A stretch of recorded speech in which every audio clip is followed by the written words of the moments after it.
Hello students, today I am going to tell you the summary of In the Kingdom of Fools. This story is written by A.K. Ramanujan. In the story, the author tells us that fools are so dangerous that only very wise people can manage them. In the kingdom of fools, the king and the ministers were idiots. They ordered all things to be repaired. They decided to change night into day, day into night. They ordered people to do day's work in the night and sleep in the day. Anyone not obeying was to be punished with death. So people out of fear did as they were asked to do. This delighted the king and the ministers. जो king है, king and minister both were fool. So foolishly they ordered the people कि जो काम हम रात में करते हैं अब से हम वो सारे काम दिन में करेंगे और जो काम हम दिन में करते हैं अब से सारे काम हम रात में करेंगे. Means they changed the law. इस बात से बहुत खुश भी थे वो दोनों, उस मिनिस्टर्स और किंग. लेकिन जो वहाँ के पीपल थे वो बहुत ज़्यादा परेशान थे, लेकिन डर से वो सभी चीज़ों को मान रहे थे. Once a guru and his disciple arrived in the city. They found everyone asleep during the daytime. एक बार एक डिसाइपल और गुरु दोनों लोग उस सिटी में विजिट के लिए आए और उन्होंने देखा everyone is sleeping that time because the time was day. No activity was observe. It amazed them. They wandered till evening. Then the people walk up. पूरे दिन घूमते रहे और अचानक से evening time all the persons awake. सब लोग जाग गए. They started doing the nightly business. Now the two were hungry. They bought some food items. The price of everything was same, a single डूडू currency of that city. This surprised and delighted them. The guru realized that it was really a kingdom of fools. दोनों लोग घूमते रहे और काफ़ी भूखे हो गए थे तो वो कुछ खाने के लिए खरीदना चाहते थे, लेकिन they were very surprised to see that कि कुछ भी खरीदने के बदले उनको केवल एक डूडू ही पे करना था. गुरु रियलाइज कर गए कि जो यहाँ के मिनिस्टर्स हैं, किंग हैं, वो फूल हैं, बेवकूफ़ हैं. The guru decided to leave the city of fools. He asked his disciple also to leave the place, but the disciple didn't want to do so for cheap food. Immediately the guru decided that he will not stay that type of city where the king and the ministers were fool. उन्होंने वहाँ से जाने का decide किया और अपने disciple से भी कहा, लेकिन डिसाइपल जो था वो चीप फूड, खाना वहाँ बहुत सस्ता था ना, 1 डूडू पे करना होता था फॉर ईच थिंग, वो रुक गया. The Guru advise the disciple that nothing could be predicted of fools. Predicted भविष्यवाणी कि यहाँ के फूल्स, मूर्ख लोगों के बारे में कुछ भी नहीं कह सकते. But the disciple didn't care. He refuse to go with guru. He remained behind. वहीं रुक गया. Time passes on. समय आगे गुजरा.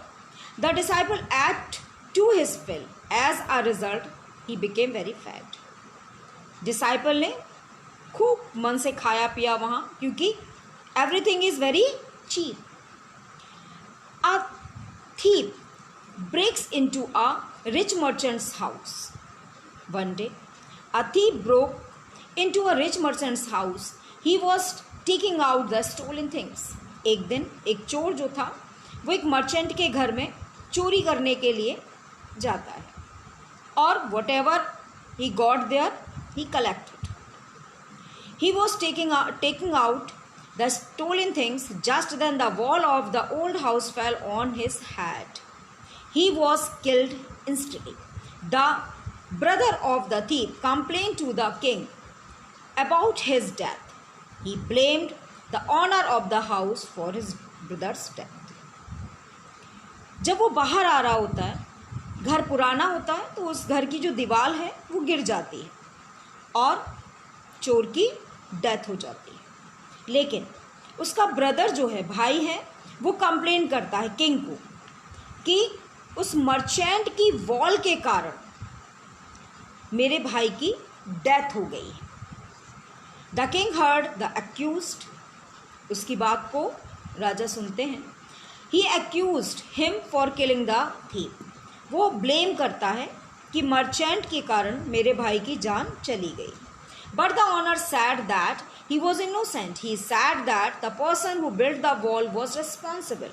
He didn't make the good wall. The king decided to summon the bricklayer. Bricklayer वो व्यक्ति जिसने उस वॉल को कंस्ट्रक्ट या बिल्ड किया था, बनाया था। राजा सब कुछ सुनने के बाद उस ब्रिकलेयर मजदूर को या ब्रिकलेयर को बुलाते हैं और उससे कहते हैं, the king asked the bricklayer if he built the wall. He accused him of killing the thief. Before the king could order his death, the bricklayer pleaded innocence. He told the king that he could not concentrate while building the wall. A dancing girl moved in the street, so she was responsible for it. जब bricklayer को बुलाया जाता है तो उसको राजा accused करते हैं कि आपने वॉल सही नहीं बनाई थी, वो गिर गई और उसके रिजल्ट में उस चोर की डेथ हो गई।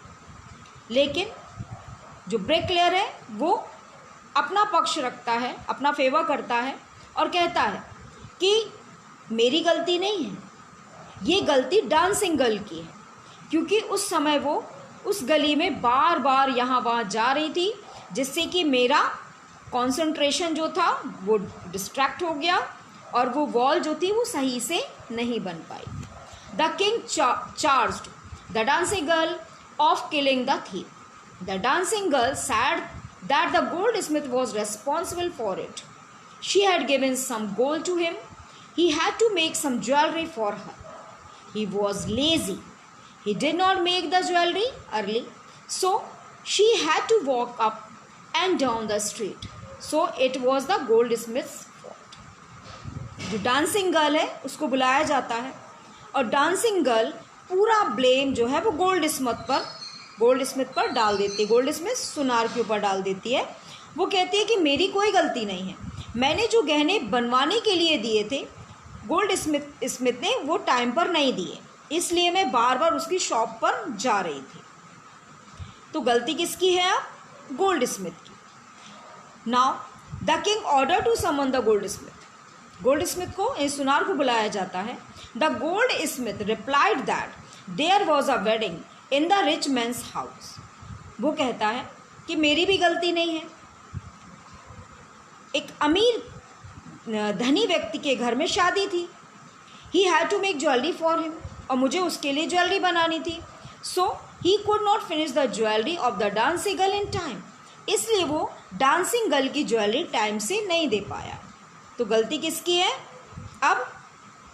उस धनी व्यक्ति की. The rich man is summon before the king. The king declare the rich man to be the murderer. जो किंग है वो रिच मैन को मर्डरर अनाउंस कर देता है. He was also the owner of that house. और ये वही व्यक्ति है जिसके घर में उस चोर की मौत हुई थी. मीन्स नाउ जहाँ से शुरू हुआ था स्टोरी, ये स्टोरी वहीं आकर रुक जाती है. He was also the owner of that house but he said that his father has ordered the jewellery. The king consulted his ministers. He decided that the owner be punished in his father's place. अब जो rich merchant है वो बताता है कि वो दीवार जो है, वो वॉल थी, वो मैंने नहीं बनवाई थी, वो मेरे फादर ने बनवाई थी, इसलिए मैं दोषी नहीं हूँ। आई एम नॉट गिल्टी, मैं गिल्टी नहीं हूँ। तब किंग और उसके मिनिस्टर थोड़ा सा कंसल्ट करते हैं आपस में और फिर कहते हैं, the king asks for a few stake to be made ready for the owners to die. Stake एक छड़ी जैसा तीखा नुकीला एक वेपन्स है जिससे कि लोगों को मारा जाता है या पनिशमेंट दी जाती, उस समय दी जाती थी। But the owner was very thin, लेकिन वो व्यक्ति यानी जो रिच मर्चेंट था वो बहुत ज़्यादा थिन था, थिन पतला था। ही कुड नॉट बी एग्जीक्यूटेड, और वो जो नुकीला सा जो पनिशमेंट का रॉड था वो उसके लिए परफेक्ट नहीं था, उस पर परफेक्टली एग्जीक्यूटेड नहीं हो सकता था। The king was worried about it, then he order to search a man who was fit for the stake, he should be executed. King को बहुत टेंशन हो रही थी कि वो पतला है और जो पनिशमेंट है वो प्रॉपर नहीं दिया जा सकता उसको, तो अब कुछ और सोचना होगा। The disciple was found fit for the stake. अब जो डिसाइपल यानी वो जो गुरु का जो शिष्य था, वो उसने खूब चीप था ना वहाँ सब कुछ सामान, तो उसने खा कर खूब वो मोटा हो गया था, तो वो बिल्कुल फिट लगा उनको।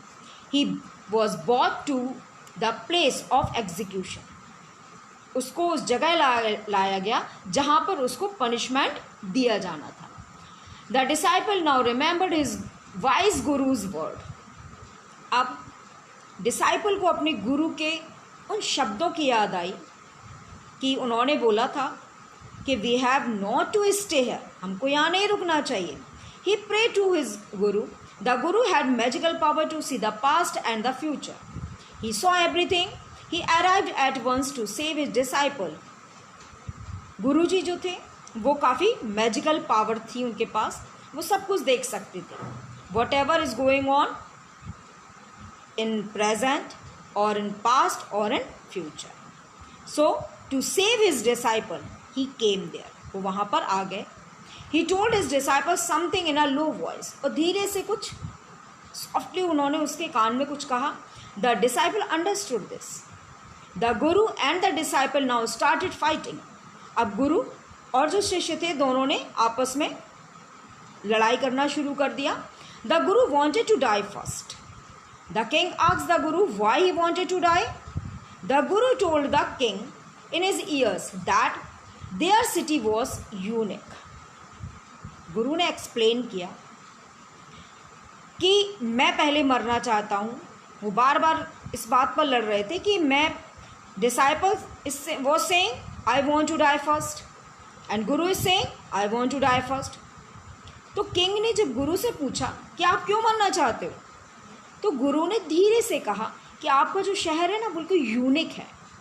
यूनिक नॉट इक्वल मीन्स जो बिल्कुल अद्भुत है। This was the stake of God of justice, और ये जो जिससे हम लोगों को पनिश किया जा रहा है स्टेक से, ये भगवान का जस्टिस है, न्याय है, न्याय की छड़ी है। द स्टेक वॉज न्यू, जो स्टेक है बिल्कुल नई है।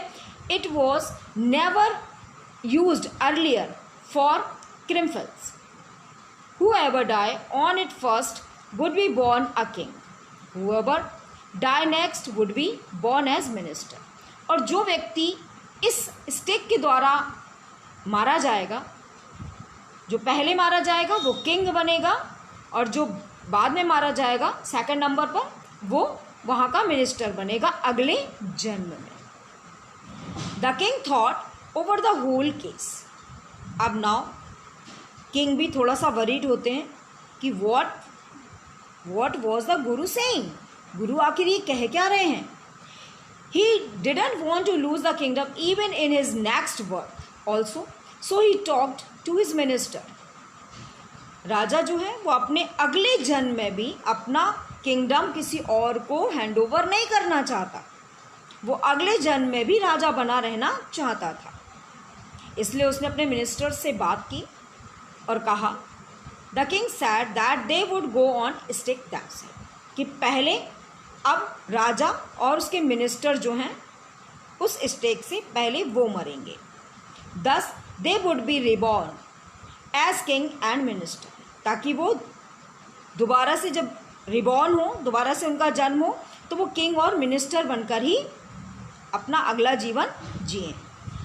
King and the minister went secretly to the prison, चुपचाप दोनों उस प्रिजन में पहुंच जाते हैं। They released the guru and the disciple, और रिलीज कर देते, मतलब दोनों लोगों को छोड़ देते हैं, गुरु और उसके डिसाइपल को। They put themselves in their place, और खुद उनकी जगह पर पहुंच जाते हैं। So they were taking to the stake and executed, और जो पनिशमेंट मिलना था गुरु और डिसाइपल को वो खुद ले लेते हैं। मीन्स उनकी खुद की डेथ हो जाती है। In place of Guru and disciple the king and minister died. The dead bodies of the king and the minister were taken down, जब दोनों की डेड बॉडीज लाई जाती हैं, किंग की और उनके मिनिस्टर की। द पीपल मोर्न देयर डेथ, लोगों को बहुत दुख होता है कि हमारे राजा और मिनिस्टर मारे गए हैं, कैसे आखिर हुआ ये सब कैसे। They discuss the future of the kingdom, अब उन्हें टेंशन होती है कि आखिर हमारा फ्यूचर में राजा और मिनिस्टर्स कौन होंगे। Suddenly some people thought of the guru and the disciple, कुछ लोग गुरु और डिसाइपल के बारे में सोचते हैं।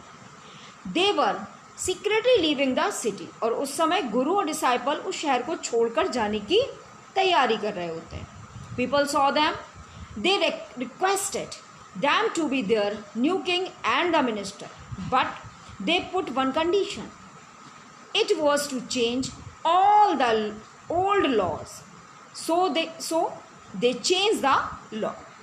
और जो गुरु और डिसाइपल होते हैं वो राजा और मिनिस्टर बनने के लिए तब तैयार होते हैं, वो पहले कहते हैं कि मेरी कुछ कंडीशंस हैं, कंडीशंस कुछ शर्त हैं कि जो पुराने लॉज हैं मीन्स जो पुराने नियम हैं वो सब बदल दिए जाएंगे और सभी लोगों को इन नियमों का पालन करना होगा। सो आई थिंक दिस स्टोरी आपको समझ में आ गई होगी। So okay.